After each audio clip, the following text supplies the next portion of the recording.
Então, quem é o homem? Que, quem é o homem para que faça caso dele, para que te ocupes dele, para que recepcione cada manhã e o examine a cada momento? O homem é a medida de todas as coisas. Muitas são as coisas grandiosas, dotadas de vida, mas a mais grandiosa de todas é o homem. A primeira dessas três frases é uma das perguntas que Jó dirige a Deus. A segunda, uma reflexão do pensador grego Protágoras. E a terceira, uma fala de tragédia Antígona, Sófocles. Elas poderiam reunir-se milhares de outras sobre o mesmo tema, de todas as épocas e civilizações, e que mostra que nada preocupa tanto o homem quanto a condição humana. E nenhum espetáculo é mais atraente para o homem do que o próprio homem. Em sentido amplo, o homem é qualquer membro da espécie humana. Assim, ele é entendido pela filosofia e abordado em cada um de seus aspectos particulares pela biologia, antropologia histórica, medicina e outras disciplinas que o têm por objeto. A tarefa de definir homem consiste em procurar resposta para algumas perguntas essenciais. Qual a natureza ou a essência do homem? É o barro, é o pó.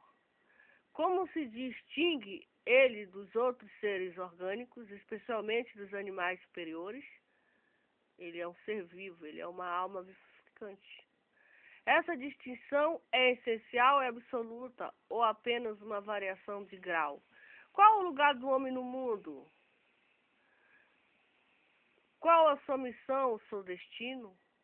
É adorar a Deus, é conhecer a Deus, seu Criador, seu Redentor. Como se relaciona com Deus ou com o absoluto? Como se relaciona com Deus ou com o absoluto? Abordagem filosófica. Vamos ver a abordagem. A noção ocidental de homem como indivíduo tem como ponto de partida o pensamento grego. Para Sócrates e Platão, cada ente só pode ser definido de todos os seres do universo se estiver classificado segundo certas articulações lógicas e ontológicas.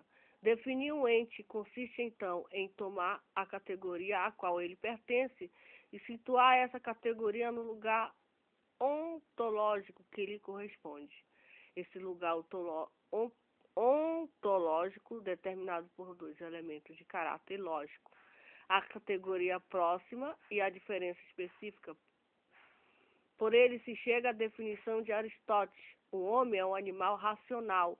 O animal é a categoria próxima na qual se inclui o homem.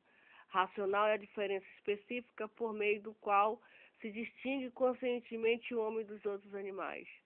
Para a filosofia grega, o homem é um ser racional, ou melhor dito, um animal que possui razão. Essa definição implica dizer que o homem é uma coisa cuja natureza consiste em poder fazer o que as outras coisas, o que são as outras coisas. Ou seja, a razão permite ao homem definir-se e definir o conjunto do universo. Os gregos, eles admitem que o homem tenha sido formado e também que sua formação tenha obedecido condições especiais em relação aos demais seres, mas rejeitam a hipótese da criação. A visão do homem como ser criado é comum ao judaísmo e o cristianismo, exerceu forte influência sobre todas as concepções filosóficas relacionadas com essas religiões e também com o islamismo. O homem seria então uma criatura, ou seja, um ser cuja realidade não é a própria, mas que foi criado à imagem e à semelhança de Deus e que lhe confere superioridade em relação aos outros seres. Para os gregos, o homem vive em dois mundos: o mundo sensível, que ele aprende pelos sentidos, e o mundo inteligível, que aprende pela razão, e onde se confirma sua realidade como ser racional. Na concepção judaica cristã, o homem também se acha suspenso entre dois mundos, o finito e o infinito, que opõem em uma mesma natureza a insignificância e a imensa grandeza. Afirma Pascal que a natureza do homem pode ser considerada de duas maneiras: uma segundo seu fim então é grande e incomparável. Outra segunda multidão, como se aparecia a natureza do cavalo e do cão. Então é objeto e vil. Esses são os dois caminhos que levam o julgamento tão diversos do homem e tantas discussões dos filósofos. Abordagem biológica. Para as ciências naturais, a dificuldade de definir, ou seja, o que seja o homem, consiste em escolher entre dois pontos de vista. O da estrutura anatômica e o que se refere às faculdades reflexivas. No primeiro caso, o homem encontra-se imenso em sua animalidade. No segundo, estaria pairando sobre o mundo isolado da natureza. Uma definição mais abrangente e completa de homem deveria levar em conta, portanto, tudo que nele seja suscetível de constatação positiva, isto é, além da conformação anatômica. É preciso considerar a faculdade de pensar. Dessa dupla abordagem se depreende a originalidade do fenômeno humano. O mais exterior dos caracteres humanos é a sua tenue diferenciação morfológica, dada por especialização anatômica, a face menor que o crânio, a postura vertical, etc. A fisiológica, o desamparo em que se encontra o ser humano nos primeiros meses de vida, a sensualidade aperiódica, etc. Mesmo assim, dentro dos critérios adotados pela biologia para classificar os seres vivos, pode-se dizer que por sua estrutura orgânica, o homem não pode aspirar senão um lugar modesto na taxonomia animal. Ele pertence a subfilo dos vertebrados, à ordem dos primatas e a uma família formada por um único gênero, Homo. Mas outra característica zoológica do homem evidencia prontamente sua originalidade, a capacidade de expansão e conquista. Apesar da homogeneidade do grupo humano, o homem conquistou, em relação ao conjunto do globo, um sucesso vital sem precedentes, que se explica, pelo menos uma parte, pela aparição com o homem de uma nova fase na história da vida. O uso de instrumentos artificiais, mais uma característica do fenômeno humano. As tentativas de inserir o homem dentro da ordem dos primatas não primam pela precisão, uma vez que as diferenças de detalhe são complexas e controversas. O tamanho é mais ainda a complexidade do cérebro humano em relação aos dos primatas não humanos. Constitui o principal ponto de diferenciação anatômica. A postura ereta e também um aspecto importante. Outras características anatômicas que distinguem o homem dos outros primatas, seja dos macacos, antropóides, seja dos primatas inferiores, além do tamanho absoluto e relativo do cérebro, são o pé, que serve de suporte e não de prêncio, o primeiro dedo do pé, que não é oponível, os maxilares de tamanho reduzido e pouco saliente, a ausência de caninos salientes interposto, curva lombar, bacia e pelve formado ou modificada para entender as funções de equilíbrio e suporte do corpo na posição ereta. Membros inferiores hipertrofiados, adaptados para andar bípede. Membros superiores mais curtos, aperfeiçoados com mãos grandes e prenses, dotados de dedos curtos e polegar oponível, nariz saliente com pontas e asas bem desenvolvidas, a ausência completa de pelos, tatéis, tétacos, escassez acentuada de pelo secundário no corpo, exceto na cabeça, regiões axilares e pública e no rosto dos adultos masculinos, a presença de lábios cheios, investidos de membranosos. Abordagem psicosociológica. Permanece vaga e ambígua a correção entre as dimensões físicas e culturais do homem. Tal ambiguidade levanta a dúvida quanto ao problema de ser o homem a causa ou resultado, criatura ou criador do seu patrimônio cultural.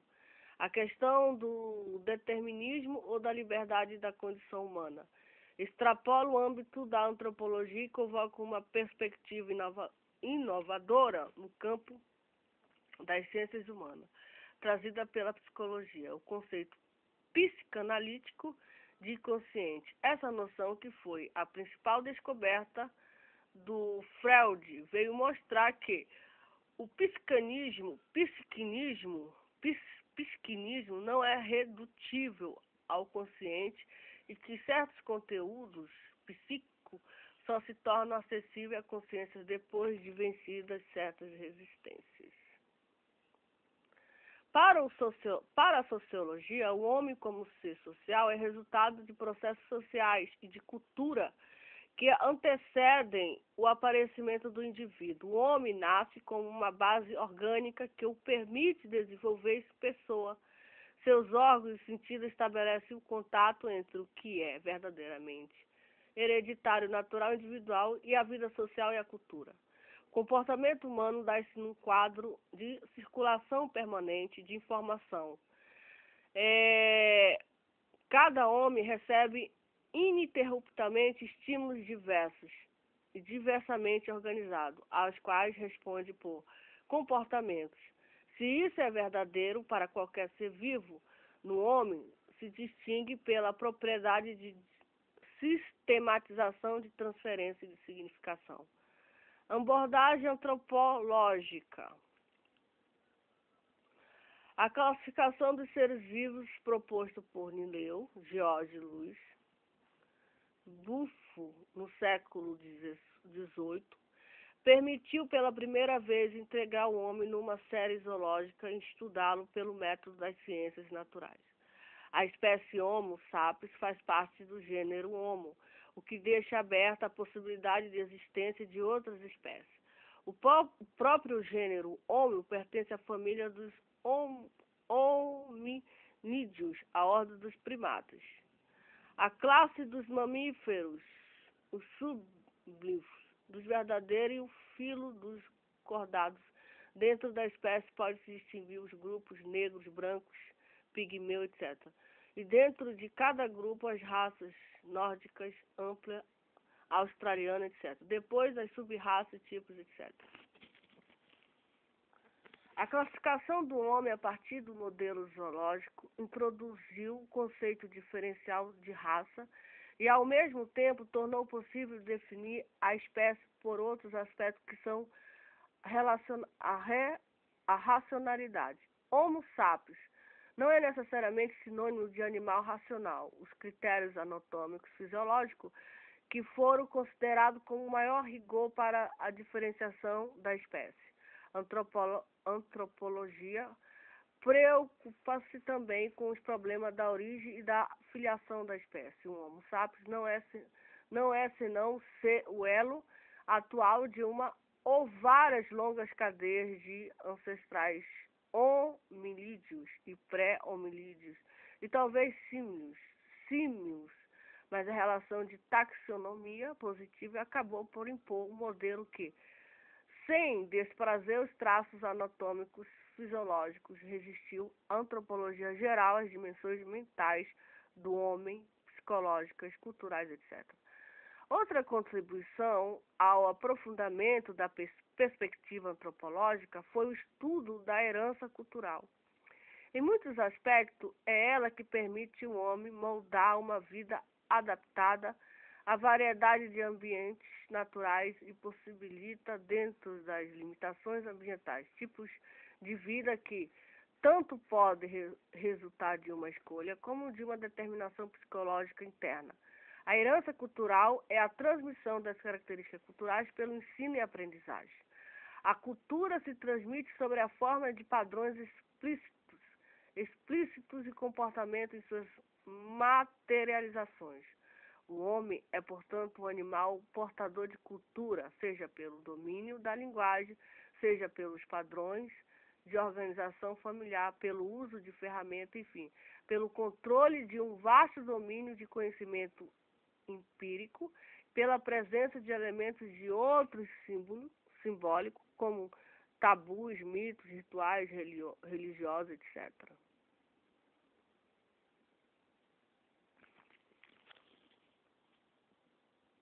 Cansei.